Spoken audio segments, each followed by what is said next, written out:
Ready to start the, thank you. Good evening, ladies and gentlemen. I think we're ready to start the meeting.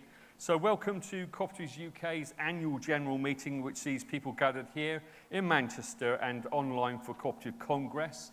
We're taking a break from Congress agenda to hold this formal meeting of our members.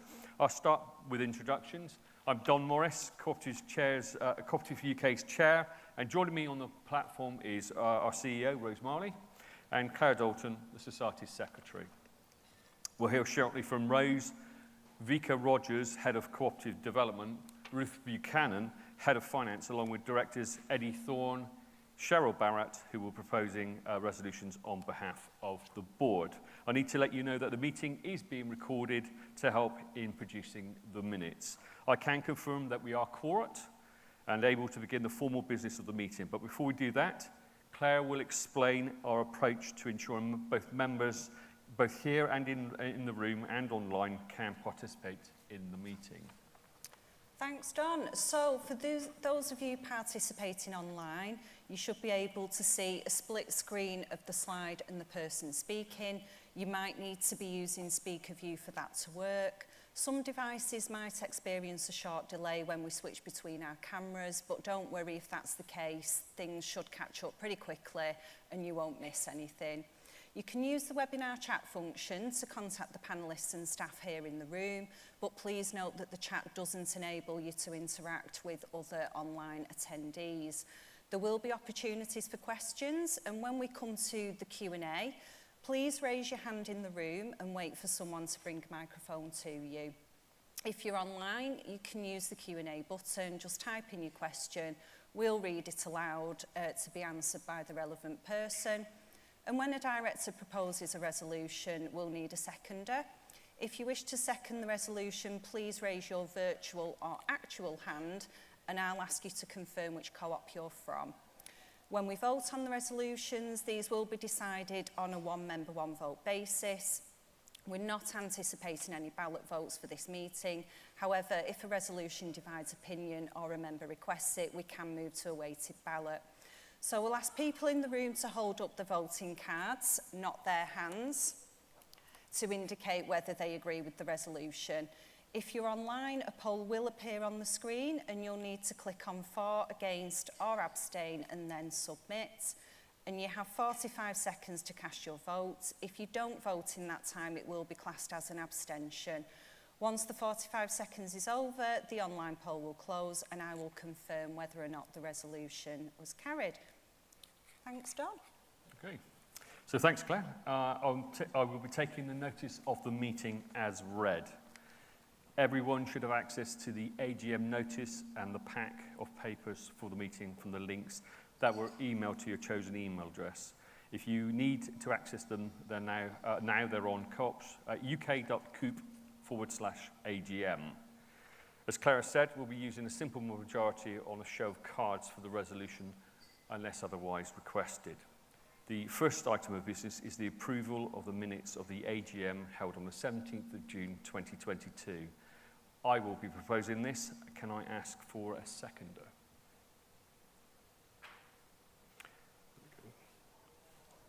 Thank you. What co-op are you from? Thank you. Great, thank you.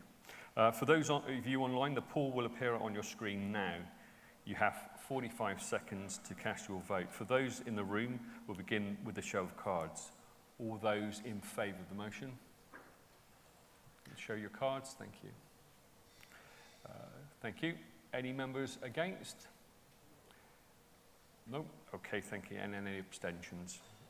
No, okay. So we'll be waiting a couple of minutes, but we're just asking, do the online results reflect those in the room?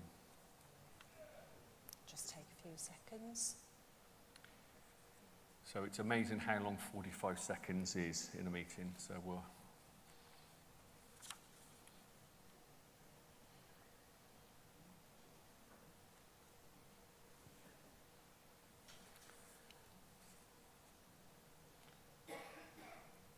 And that's passed. Thank you. Okay, thank you very much. So now we're going to hear from our CEO, Rose Marley. Rose, we were talking about Co-operatives UK's achievement during 2022 and what's ahead for us. Thank you, Rose.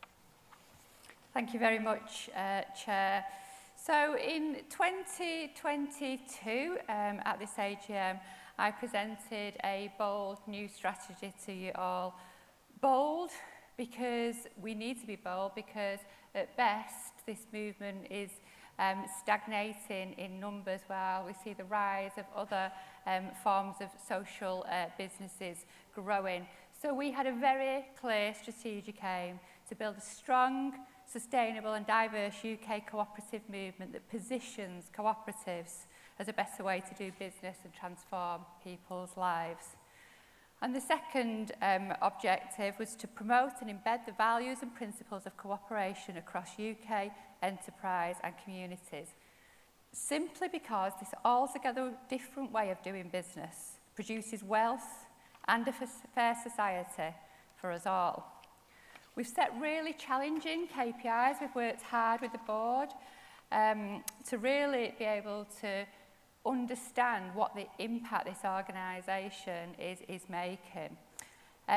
We've also, this year we've been able to get 1,000 engaged, well, we're looking to get 1,000 engaged members, so that's not just, of course, being here at the AGM, which we're very thankful for, but engagement can come in all forms in a co-op, and that's something that we're working really hard on, particularly with our younger members. We're looking to increase 20% generally across membership.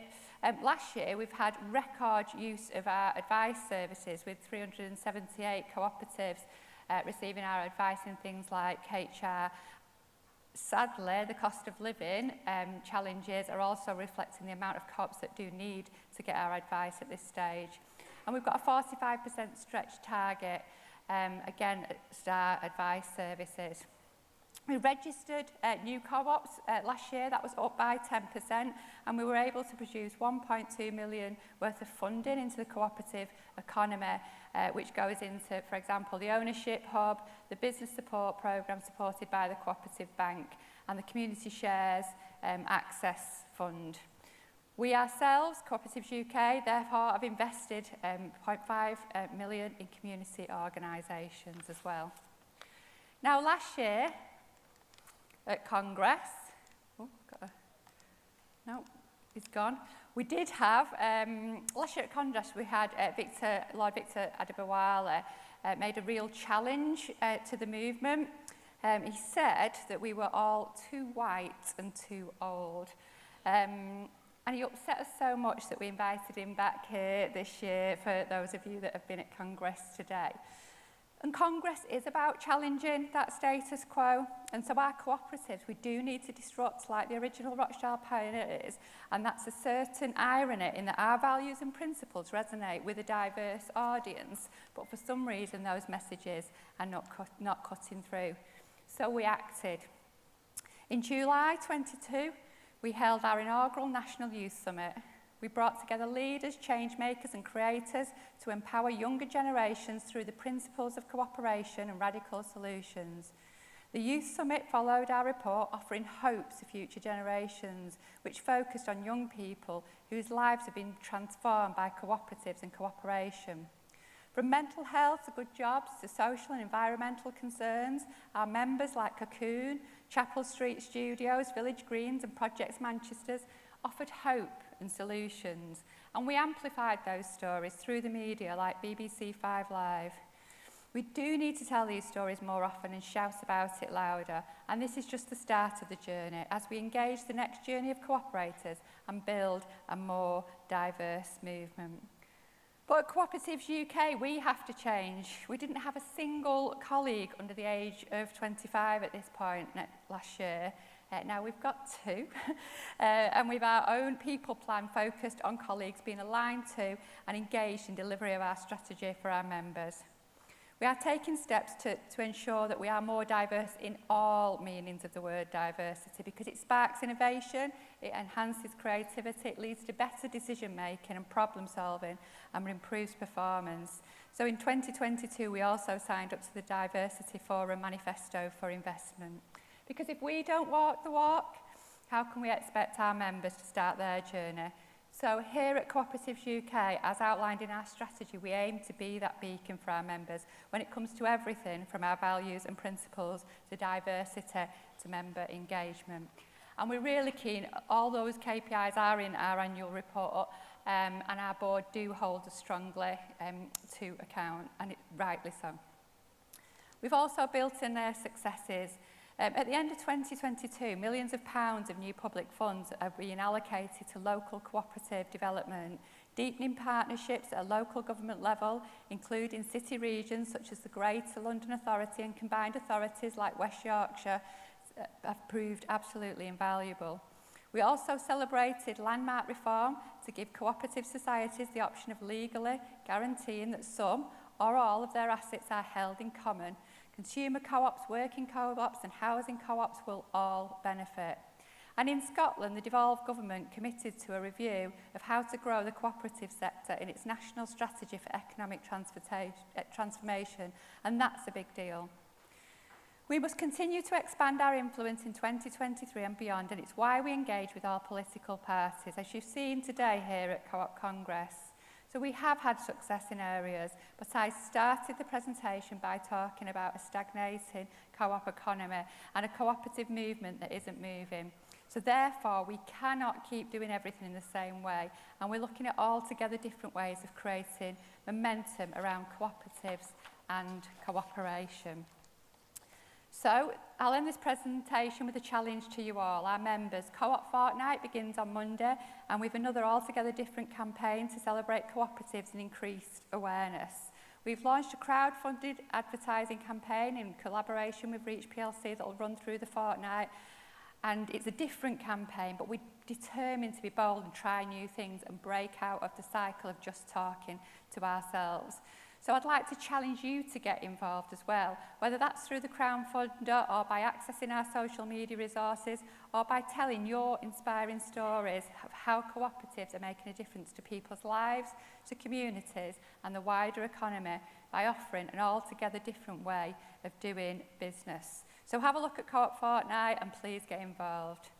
And we know new initiatives might not always work, but we're determined to try things and to find approaches that work. And that means we're prepared to fail as well. To be bold, you must be prepared to make those mistakes and learn from them. So we do need altogether different ways of doing things if we're to maximise our cooperative potential.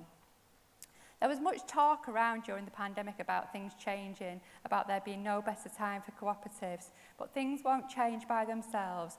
We need to constantly challenge ourselves, which I hope through our annual report you can see that we are doing. We need to challenge our members. We need to challenge the government and public bodies. It's not a simple journey, but I hope you can see that we are on our way. Thank you.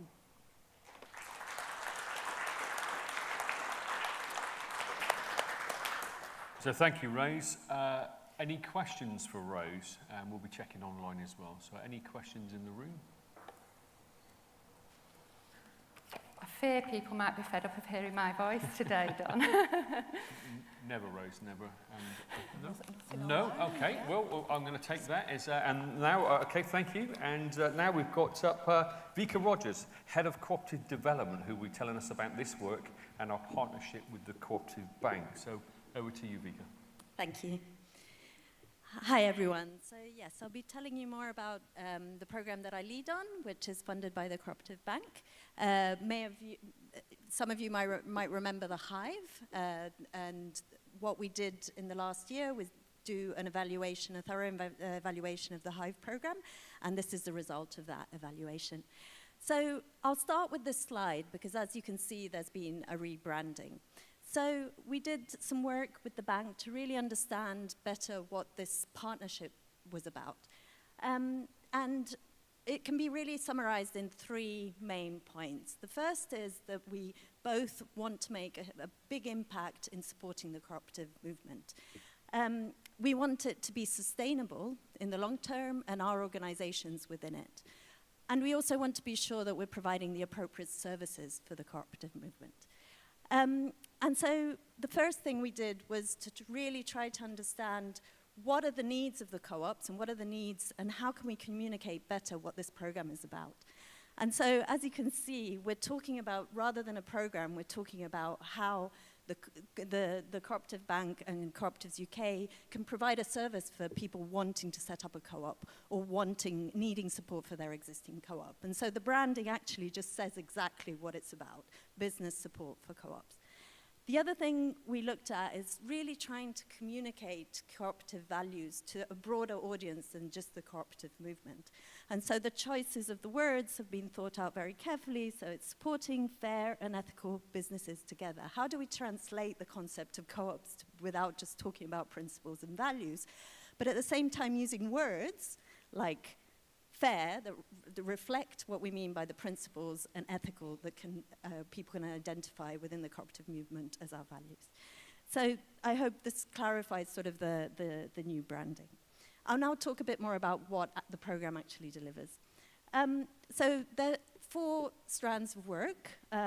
One is campaigns, which are help increase awareness and understanding of the cooperative model. A large part of the program delivers direct support to existing co-ops or people wanting to start co-ops. Part of the funding also helps Co-operatives UK in developing its digital-first approach to the products and services that we provide, but also how that can be better integrated with what the Cooperative Bank provides as well. And then we also look at innovation and what are the key areas and markets that we want to support their growth and that are emerging. So I'll talk briefly about each of these. So from the point of view of campaigns, we run free webinars and events, we develop engaging social media campaigns, advertising and PR, and compelling case studies that you can find on our website, but also are very useful either for policy or for funding, etc., to just show the stories of the groups that we're actually supporting.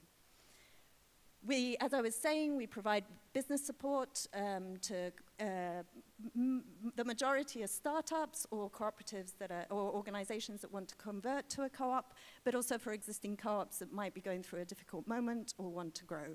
And so many of the co-ops that you've heard speaking today have gone through this program and received this support. A crucial element of the business support is also half a day of peer support with other co-ops. And this is really embedding in the business support principle 6. So it's co-ops supporting each other, and we've just recently received an evaluation survey for a co-op that's provided peer support. And even the co-ops that are providing it really feel the value of this type of support. Through the evaluation, we identified really the strengths of this program. It is not based on sectors. We can support any type of sector. We support people across the country. You know, we were talking about difficulties with funding, having co-ops having to sit within funders' demands. This is really, really powerful program because it allows us to support also those that fall between the cracks of that. We've got an experienced staff at Co-operatives UK, but also a very experienced network of providers across the country that deliver the business support, and as we mentioned, the case studies. Obviously, we need to improve, and the work we did in the past year was mainly looking at how we can make the application process more user-friendly, but also how we can support the co-ops that are not the people that are looking into setting up a co-op but might not be yet sure about what a co-op is and what it entails to become a co-op. The areas where we want to work more in the coming year are how we can integrate better the business support program with the digital offer, how we can improve the practitioner network so we can include more specialisms and make sure we cover the whole country, and how we can improve the monitoring the impact over time. So I was mentioning that we identified that there was a lack of support in this area that goes between, oh wow, a co-op, that's great, to I want to set up a co-op. And so we'll be introducing a half day of direct support for people really just exploring the idea of a co-op.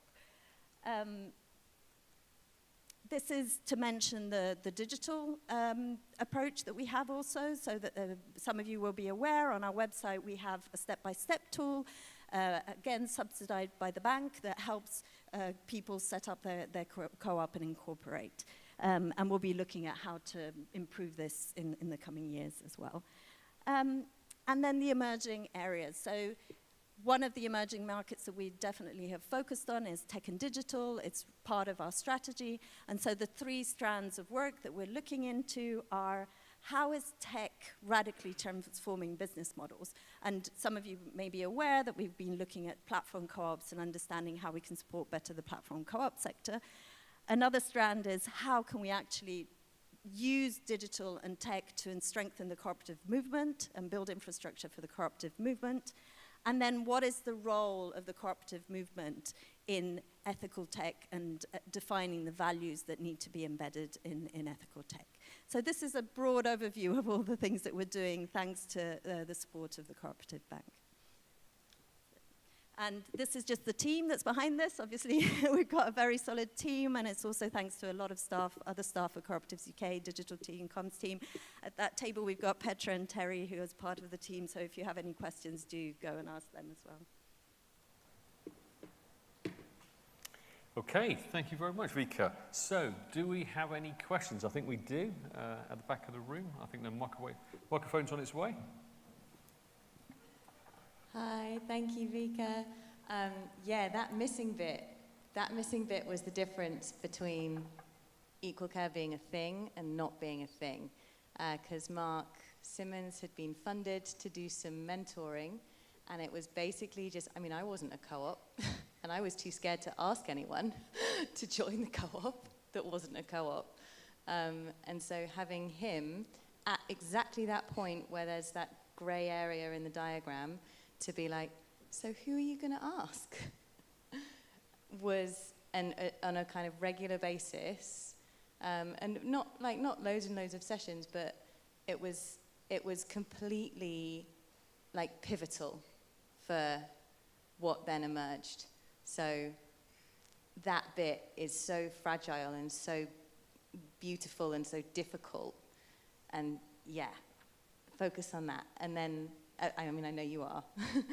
And then having Bootstrap as well as an event was completely like, wow. That was the moment where I felt like I could say it out loud, not be laughed at, but also in an environment where people were really kind of thinking about the idea and could respond to it.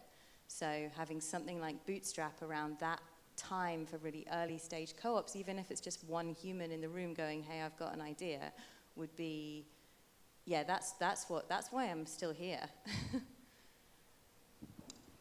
Thanks Emma for bringing your experience. So, do we have any further questions? By the way, Mark Simmons is in just to my right here. I think you should just let everyone know who you are. So there we go. Thank you, Mark. Do we have any questions online? Nothing online, Chair. Okay, lovely. Well, thanks, Vika. Thank you very much.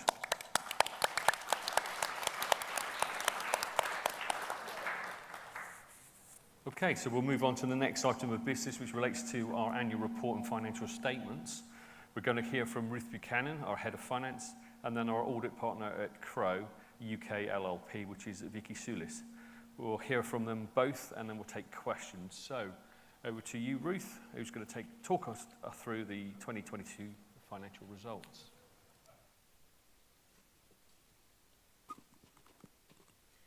Good afternoon, everyone, and thank you for your time today.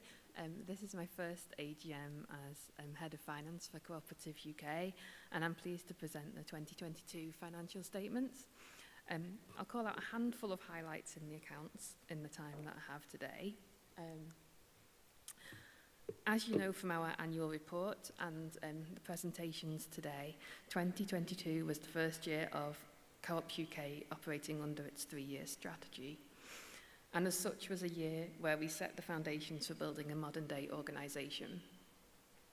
This has meant that we have operated at a deficit during the year in relation to our core activities, which you can see on the summarised income statement slide. As Rose mentioned in her CEO statement in the annual report, this was in line with our planned budget and had the support and was agreed by both the board and senior leadership. You can see that the deficit has been driven by increased costs during the year, where income has decreased slightly. This reflects the investment we've made in the organisational structure and capabilities during the year. Taking into account the booster investments that we have made during the year, Our statutory result after tax was a surplus of £129,850, down from about £886,000 in 2021. As well as the deficit from core activities, the booster investments that we made during the year did decrease as some of the old programmes came to an end in the cycle to be replaced with new programmes in 2022 and into 2023. Looking at the balance sheet on the next slide, the balance sheet position remains strong. Excluding the booster investments, we have net assets of £1.2 million, down slightly compared to 2021 as a result of the deficit on core activities.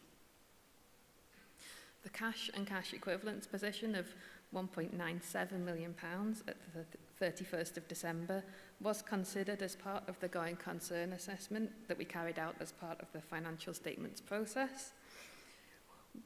We consider that we have sufficient cash available to pay liabilities as they fall due over the period to the end of 2024, which is what we considered. The other item that I'd like to call out on the balance sheet is the booster investments themselves that I previously mentioned. We have reviewed the investments for indicators of impairment as usual, and I'm pleased to say that the impairment charge this year did reduce to £93,000 from £174,000 last year, reflecting a positive position for the majority of our booster investees. This concludes the items that I'll call out on the financial statements, and I'll hand over to Vicky.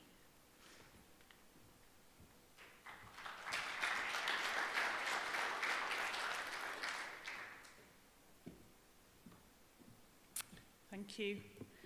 My name's Vicky Zulist. I'm the audit partner at Crowe UK LLP that signed the audited accounts that you've had presentations on today.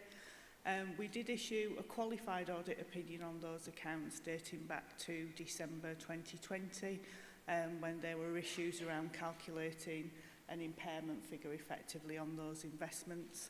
So although the balance sheet at 2022 and 2021 we're happy with, it is still possible that that year impacts your comparative profit and loss account numbers. Hopefully for next year we'll stand up and say we've got an unqualified audit opinion, which is the norm at an AGM. But that's, I think, probably as much as I wanted to say about our audit report, and happy to take any questions. Okay, so thank you very much. Thank you to Ruth and Vicky. We can take questions on the annual report and financial statements. We also have members from the Audit and Risk Committee here. So if anyone's got any questions about their scrutiny of the financial statements, please do so. So have we any questions? Yes, please. If you could just let us know your organisation. Thanks. Yes, thank you. George Conkey, Mid-County Society. I'll just ask a little bit about the boost investments, what they comprise of, and general outcomes, please, and how long they have been booster investments. Okay, so I think we're just waiting for a microphone. Thank you. Thank you. So we have quite a number of booster investments, and forgive me, I can't remember the note number in the accounts, but there is detail in the annual report and accounts of all of the societies that we invest in. There's a wide range of different societies that we do invest with. The investments themselves are matching shares for community share investments. So when we have community share issues, groups can apply to have match equity investment.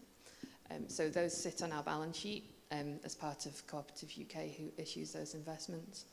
And then we have to keep those on the balance sheet, review them for performance every year, including whether we should impair them or not.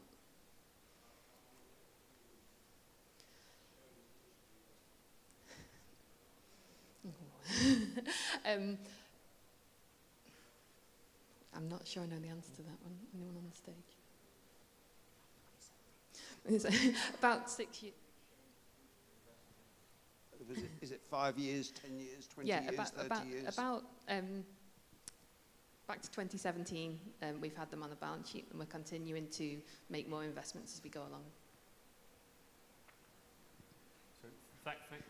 Thank you for that question. Obviously, only just been appointed 3 months ago, so obviously just trying to understand the history of this as well. But I think, thank you very much. I think it was very, very comprehensive, taking that into account. We've got a question at the back of the room, please.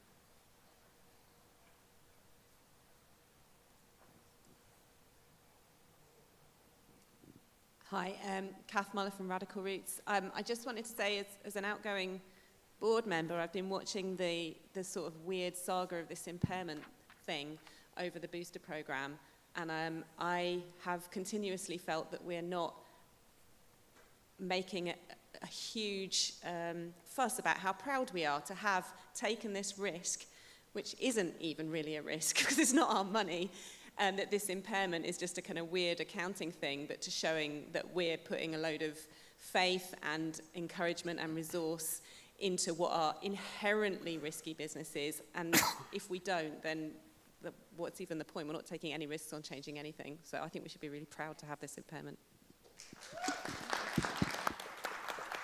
Okay, thank you very much for that. Yeah, that's the thank you for that clarity as well. I don't know if there's any more questions. Any online?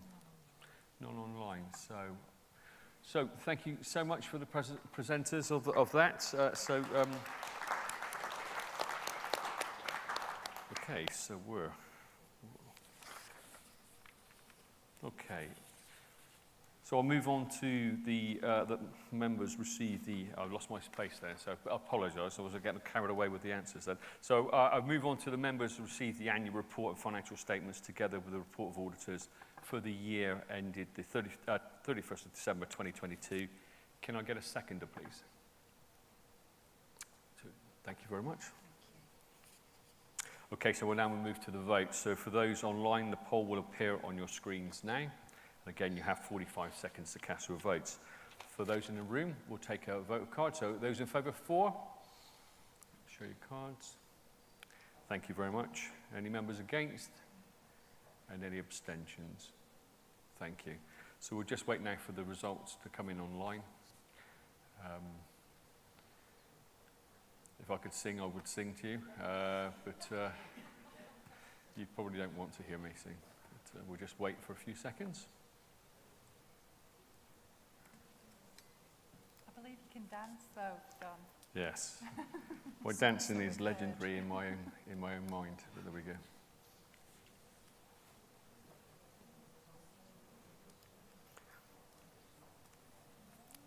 And that resolution is carried. Okay, wonderful. Thank you very much. Okay, so we're going to move on now to the next resolution relating to the reappointment of our audit firm. So I'm going to ask Eddie Thorn, Chair of the Audit and Risk Committee, to come to the stage.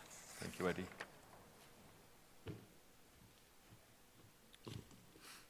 Good afternoon. As Chair of the Audit and Risk Committee, I am pleased to present the resolution proposed by the Board today in relation to the reappointment of Crowe UK LLP as auditors of Co-operative UK. Members will recall that during 2021, we undertook a competitive tender exercise to appoint a new firm of auditors, and following a robust process, Crowe UK LLP were identified as the successful firm. We have now been working with Crowe UK LLP since early 2022, and during this time we have found the team to bring an appropriate level of scrutiny and rigour to the audit while remaining approachable and pragmatic. Following on from the 2021 audit, which as expected involved additional effort from both the Co-ops UK and Crowe teams, as expected in the first year of any audit relationship, the 2022 audit was efficient and ran smoothly for both parties. Crowe have reported back to the Board with their audit findings, which demonstrated an appropriate degree of challenge to our financial results, including management decisions. Additionally, we have built a good professional relationship with the experts in Crowe's non-audit teams, ensuring that we leverage on their expertise in order to implement best practice and add value. For example, our Head of Finance has been working with Crowe's VAT team to review the VAT treatment of certain transactions. I am happy to take any questions. Okay, so I'm just looking around the room. Are there any questions for Eddie? Okay, no, Eddie. No questions. Members are asked to reappoint Crowe UK LLP as auditors to hold office from the conclusion of the meeting until the conclusion of the next annual general meeting. Okay, thank you, Eddie. So we'll be asking you to vote on the resolution to reappoint Crowe LLP as auditors, which is on the screen. Can I get a seconder for this resolution? I can see a hand at the back. Thank you. Can you confirm what co-op you're from? Thank you. Thank you. So again, we'll begin voting. The poll will be on your screens now for 45 seconds. And in the room, can we have a show of cards, please, in favour? Thank you. Any against? And any abstentions? Nope, thank you very much. So again, we'll just wait for 45 seconds. And you might not be able to see this online, but in the room, there's some wonderful lighting in the room, some big chandeliers. What do you think of those chandeliers? I like the mirror ball. Yeah, it's very nice. It might come into use later on. So we're just waiting for that vote to come through now.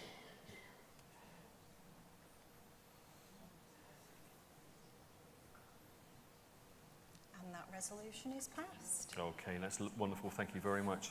So we have two more agenda items, one relating to board member fees and the other... Oh, thank you, Eddie. Thank you, Eddie.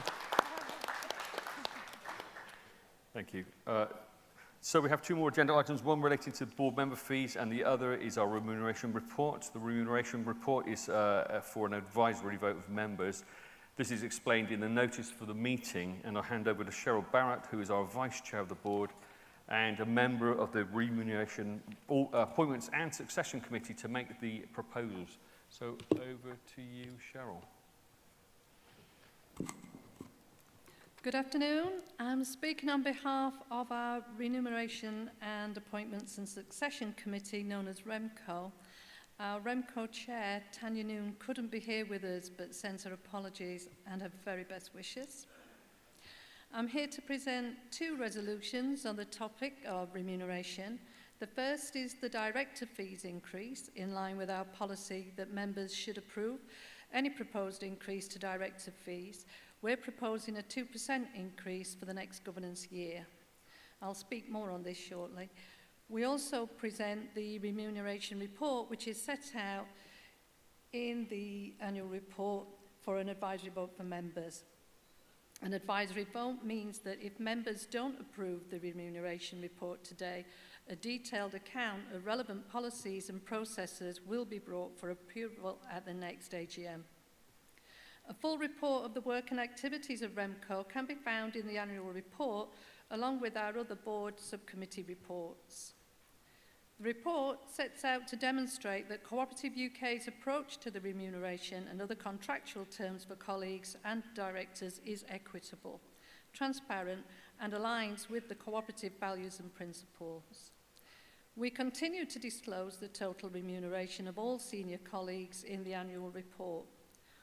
All colleagues are paid in line with our pay and reward policy, which is regularly reviewed by REMCO.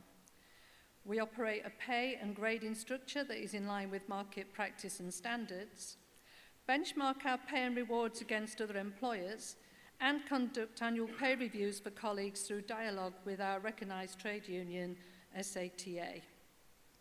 Our director remuneration policy is to pay a flat rate, an annual fee to directors, which is agreed by members. The chair receives an additional flat fee, also approved by members. Members will recall that for the prior 2 years, the decision was taken not to increase director fees to reflect the investment needed for the delivery of our Co-operatives UK strategy.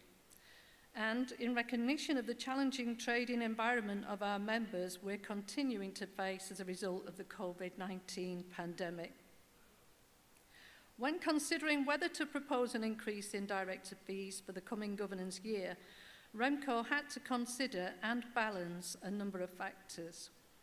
The cost of living crisis had hit, as well as the impact of COVID-19 still being felt by many, whilst also bearing in mind the responsibilities and time commitment of our directors, which we felt also needed to be acknowledged.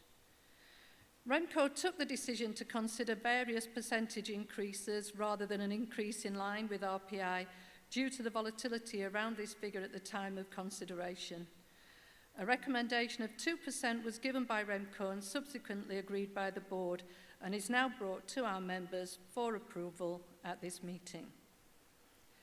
Remco continues to review how we pay our directors to reflect their responsibilities and time commitment, and will report back to members at next year's AGM our work around this. Other key aspects of Remco's work during 2022 included recruitment of our new Society Secretary, considering ways to support Co-operatives UK colleagues during the cost of living crisis. Remco also considered the outcomes of the 2021 board evaluation, as well as continuing to keep the time commitment required of directors under review and the directors' skills register. Remco also fulfilled its remit under its terms of reference for recommending appointments to subcommittees and external organisations, and approved the approach to annual salary increases. In line with the summary I've provided today, I'd like to formally propose Resolution 3 on the agenda, which is, in line with our policy for members to approve increases in board fees, that the board fee be increased by 2% from £1,712 to £1,746, and the chair of the board's fee to be increased by 2% from £5,217 to £5,321 per annum, with effect from the 1st of July 2023, and I'm happy to take any questions. Okay, so thanks, Cheryl. Thank you very much. So any questions in the room? Okay, oh, there's one at the back there.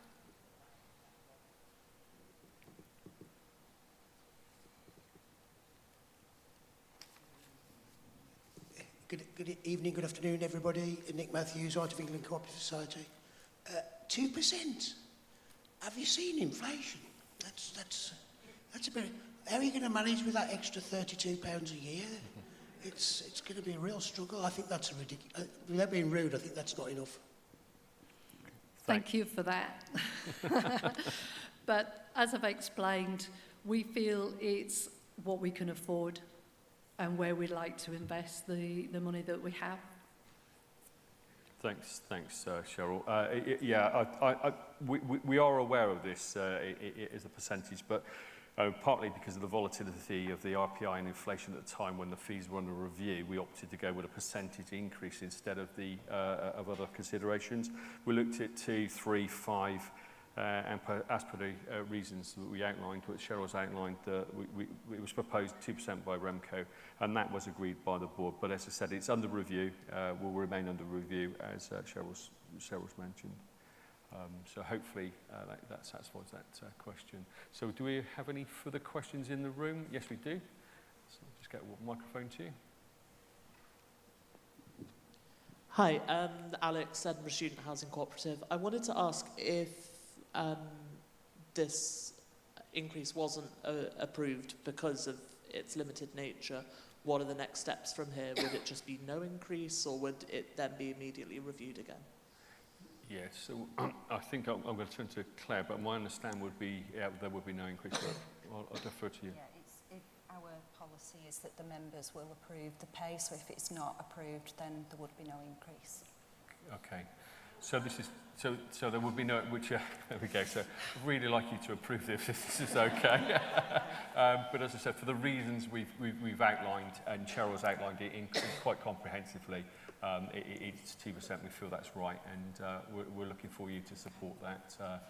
Otherwise, as we've just found out, it will be a nil increase. So again, I'm going to ask for any further questions and online. Online. Okay, we've got one more question at the back. Thank you.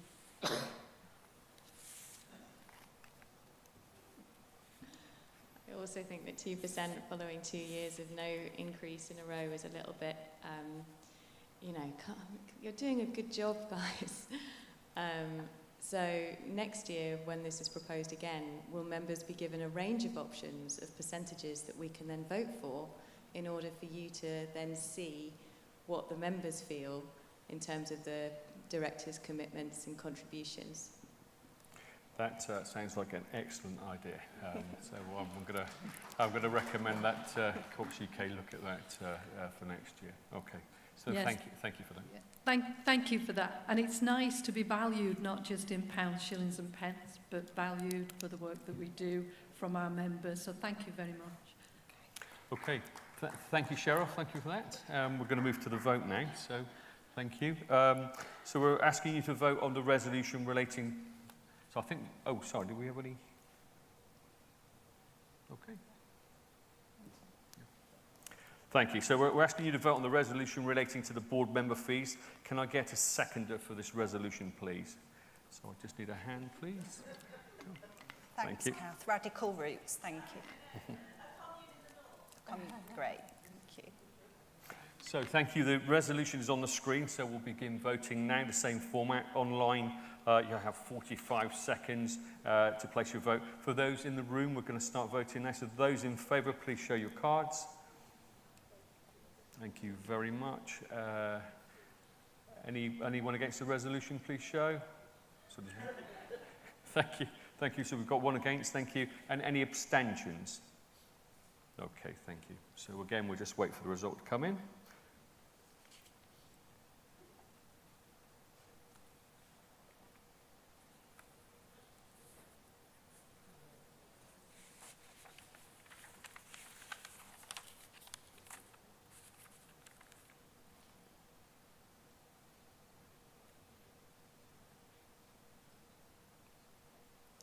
And that resolution is passed. Brilliant. Thank you very much. Thank you. And thank you. And I'm sure we're going to work out how we're going to spend all that extra money. But thank you. So I'm going to go back to Cheryl again now, and this is our fourth and final resolution of the day. So thanks, Cheryl. Thanks, Dan. Moving on to Resolution 4 on today's agenda, I'd like to formally propose the resolution. Members are asked to approve the Remuneration Committee report for the year end 31st of December 2022. Thank you. So Cheryl has proposed the advisory vote on the Remuneration Report. Does anyone have any questions? Okay. No, I don't believe we have. So, okay, can I have a seconder then, please? Okay, we've got Nick Matthews. Thanks, Nick. Heart of England. Okay, so again, we're going to move to the voting. Thank you. The resolution is on the screen. We'll begin voting. The poll is open for 45 seconds. For those of us in the room, can I have a show of cards? Those in favour, please. Thank you. Any against? And any abstentions? Thank you. So again, we'll just wait online.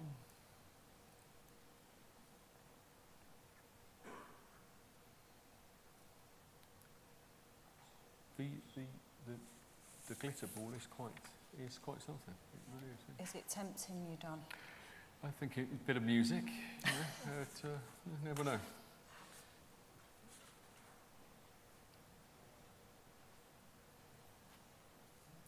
And that resolution is passed. Brilliant. Okay, thank you very much. Thanks, Cheryl. Thank you. Thanks, Cheryl. So thank you, Claire. We've had some elections this year, and you're going to be given an update for us, Claire, on the results. Thank you. Yes, thank you, Don. So we had 4 seats up for election this year. For the seat allocated to the mixed-owned category, 1 nomination was received for Cheryl Barrott from the Co-op Party. This seat was uncontested, and so Cheryl is elected. For the seat allocated to the National Retail Consumer Co-ops, 1 nomination was received for Nick Matthews from Heart of England. This seat was uncontested, and so Nick is elected. Welcome back, Nick. Too late now. For the 2 seats allocated to the worker-owned co-ops category, 2 nominations were received from Stephen Gill and Alice Hemming, so Stephen and Alice are elected. And we had a contested election for the seat allocated to enterprise-owned co-ops, with 2 nominations for 1 seat. I can confirm that Brendan Moore, nominated by East Anglian Brewers Co-operative, has been elected to the board. And Dominic Kendall Ward will take the seat appointed by the Co-op Group, further to Danny Creek leaving our board, and Tanya Noon will take the seat appointed by Central Co-op for a further year. And we also have some directors leaving us this year. So Don, I know you'd like to say a few words. Yeah, thanks, Claire. So we have directors leaving the board this year. Ross Hodgson and Kath Muller are stepping down from the board this year. Ross has been on the board for 6 years, while Kath has served for 4 years. And we really are going to miss Ross and Kath. So thank you for everything you've done and your time on the board.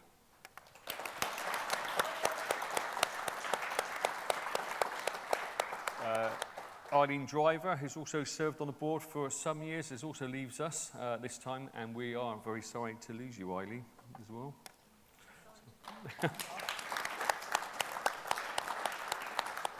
We're also going to say goodbye to Jeevan Jones, who's only served on the board for a year. We're sorry to lose Jeevan so soon, and we hope to see him again in the future, and I'm sure we will. So thank you. And I'd also like to thank directors who left during the year, and that was Martin Johnston and Danny Creek. So thank you for their input as well. And so thank you very much. Over to you, Claire. Thanks, Don, because we also have another board member leaving us this time, and that's yourself, Don. So I think we have Cheryl who would like to say a few words, if we can get a mic to Cheryl.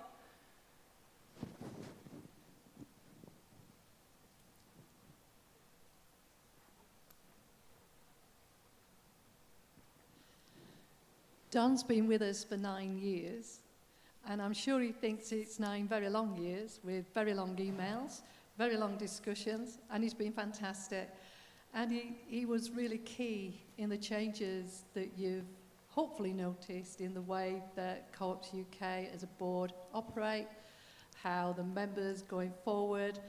Don was our chair when we got the wonderful Rose, Claire, Ruth, et al. It's been great to work with Don, and I'm sure everybody on the board is really going to miss him. And we'd all like to say a really big thank you and see you soon. Thank you. Thank you.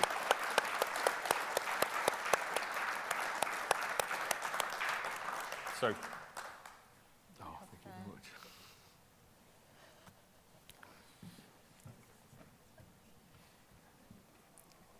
From us all. Thank you very much. That's very kind. There's a bit of a theme, if you open it. Are you sure? Yeah. Thank you very much. Thank you. This one. This one. So, this goes with the mirror ball. We expect you to be wearing this later, because for those of you who don't know, Don actually can dance. And his particular style is? Oh, I don't... Northern Soul.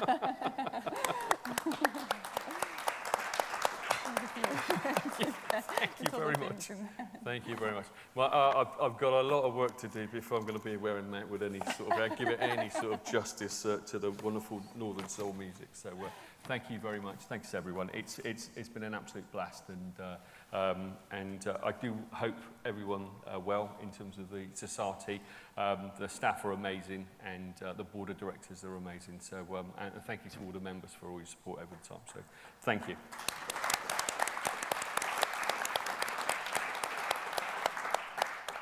Well, that's it from us. So thank you for all members for attending this year, and for those of us in the room, we're about to begin the evening Congress celebrations, starting with the international dinner. I hope you see you all again very soon. Thank you. Bye-bye.